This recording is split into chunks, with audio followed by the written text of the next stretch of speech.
Beaucoup de questions, toujours sans réponse, à propos de l'impact de l'intelligence artificielle sur l'économie. Bonjour Thibaut. Bonjour. Thibaut Pré, économiste indépendant et auteur de Démographie, la bombe tranquille. Il y a un doute sur le fait que ça puisse générer de la croissance ou pas, vraiment. On sent bien qu'on vit une révolution, qu'il y aura des gains de productivité, il y aura du progrès, il y aura la destruction de la création, mais c'est vrai qu'il va l'emporter. Ouais, il y a un doute de plus en plus fort au sein du marché, et pour moi, j'ai un doute qui est quasiment structurel. La première chose, c'est que tout le monde se dise que l'IA va générer de la croissance. 9 personnes sur 10 ne savent pas vous dire ce que c'est que la croissance. Donc il faut rappeler aux auditeurs que la croissance, c'est l'évolution du PIB qui est la production. Donc la question, c'est est-ce qu'on va produire plus en volume? Et ensuite, en croissance nominale, en volume et en prix. Donc la question qu'il faut se poser, c'est juste, est-ce que l'IA va faire que les gens vont dépenser plus d'argent, en consommer plus? Or, on a eu depuis un an un basculement. Au début, on se disait l'IA, c'est beaucoup plus de projets, c'est beaucoup plus d'éléments. Et on a changé vers une idée que l'IA, c'est plutôt des licenciements, parce qu'on peut faire plus avec moins de gens. Donc c'est plus d'efficacité. Alors effectivement, dans une période d'automne, voire d'hiver démographique où on a besoin de main-d'œuvre, c'est bon à prendre aussi. Mais c'est plus tout à fait la promesse initiale. Et d'ailleurs, à Vivatech, Jeff Bezos est venu rassurer en disant « Attendez, l'IA va créer de l'emploi, elle ne va pas en détruire ». Donc on voit que rien que cette justification, il y a un an, elle aurait semblé farfelue. Donc on est venu dans l'ère de l'interrogation.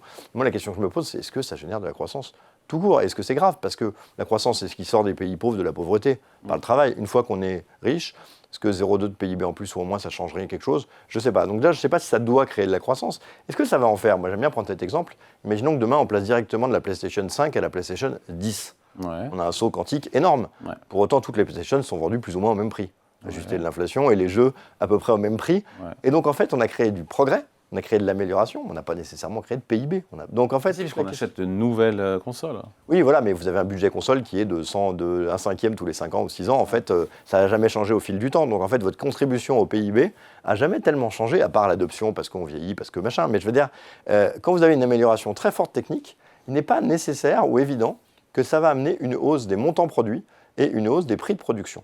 Et même aujourd'hui, on le voit avec l'IA chinoise qui est de plus en plus utilisée, qui peut être gratuite, il y a aussi une pression potentielle sur les prix. Donc sur la croissance nominale, il n'est pas impossible que l'IA vienne la faire baisser. Il n'est pas non plus clair que ce soit un problème. Mais je pense que ce narratif de dire l'IA est un vecteur de croissance est peut-être faux. Et je me demande s'il ne faut pas justement changer un peu le logiciel et se demander si l'IA n'est pas tout simplement un vecteur de progrès. Et donc plus de croissance. Donc pas de supplément de croissance, encore que s'il y a gain de productivité, il y a potentiellement plus de pouvoir d'achat. Donc oui, croissance. ou alors on peut se dire, qu'il y a une thématique qui est de plus en plus abordée dans la littérature et qui est intéressante, qu'en fait on va créer une sorte de yin et yang entre la démographie et l'IA. La démographie va nous prendre des bras, dont on va avoir besoin pour s'occuper des seniors, et ça c'est un truc qui me paraît fondamentalement assez évident. Et dans le même temps, ces main-d'œuvre qui est moins dispo, l'IA va permettre de faire sans. Donc en fait, ça va peut-être nous permettre non pas de créer beaucoup plus, mais de pouvoir gérer une décroissance de la population active sans créer moins, ce qui est extrêmement intéressant. Et puis, il va peut-être permettre aussi d'avoir à la fin des résultats de meilleure qualité. La qualité, c'est toujours positif, mais ça ne se voit pas nécessairement forcément en prix. Ouais. Et donc, c'est un point qui est très intéressant parce que, en fait, à force de vouloir de la croissance, qui fait du chiffre et de la valeur boursière... C'est le marché aujourd'hui. Exactement. Le marché veut de la croissance. Il veut de la valeur boursière. On peut le comprendre. Mais du coup, est-ce qu'on n'a pas un peu perdu de vue la finalité? Moi, j'aime bien rappeler cette thématique, qui est dans la littérature, qu'on parlait beaucoup dans les débats présidentiels il y a une vingtaine d'années d'innovation. Mais avant cela, on parlait toujours de progrès. Et le progrès, depuis les débats à l'époque Chirac-Mitterrand, a cédé le passage pour l'innovation. Parce que l'innovation, comme c'est neuf, ça peut générer un nouveau chiffre d'affaires, donc de la croissance. Mais ce n'est pas une finalité en soi. Je veux dire, si vous avez un slip connecté, c'est peut-être de la croissance, mais ça ne change pas votre vie. Et donc, est-ce que l'IA n'est pas une manière de revenir vers du progrès, quitte à ce que ce ne soit pas un vecteur de croissance? Et avec la question qu'il sous-tend quand même, c'est que si c'est un vecteur de progrès et pas de croissance, est-ce que ça peut se financer de manière privée? Et c'est la vraie question.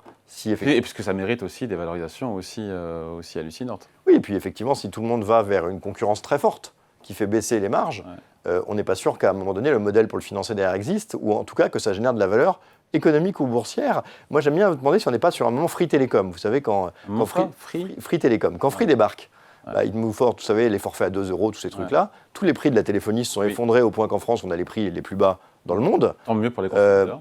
Tout le monde pour les consommateurs, tant mieux pour la qualité. Vous avez plus d'accès, vous pouvez plus vendre, vous avez plus de forfaits, vous payez moins cher. Mais tout le secteur de la télécom en France a perdu de la valeur. C'est aussi organisé pour être plus efficace. Donc on a été en réalité dans un progrès en termes de valeur, de création, d'organisation. Un progrès pour le consommateur, mais on n'a pas été en création de PIB. Et donc je pense que voilà, c'est toute la finesse qu'on doit avoir maintenant sur l'IA, de sortir de la caricature de cool, c'est de la croissance. Mais on n'en est pas, hein, les marchés pour Voilà. l'instant anticipent toujours que ça générera de la croissance, Voilà. tout ce qui va avec. Et toute la question qu'il faut se poser maintenant, c'est est-ce que c'est pas simplement du progrès, avec la concurrence qui se fait avec les modèles chinois, avec des boîtes qui arrêtent de vouloir payer des prix énormes pour des tokens, alors que les sociétés sont déjà pas rentables? Est-ce que si ça ne vient pas sur un sujet public, le business model va exister? C'est pas une évidence complète, comme beaucoup d'entre eux avant, qu'on va arriver. Est-ce que ça va être le nouveau Tesla ou Uber qui va trouver la rentabilité, ou une des énièmes innovations qui ne va pas la trouver? Je ne sais pas. Mais compte tenu de l'élément de progrès qu'il y a dedans, je me demande si ce n'est pas un sujet qui pourrait, à terme, se décaler de la sphère privée à la sphère publique. Allez, merci beaucoup. Point de vue signé Thibaut Prébet. Merci Thibaut. Merci à vous.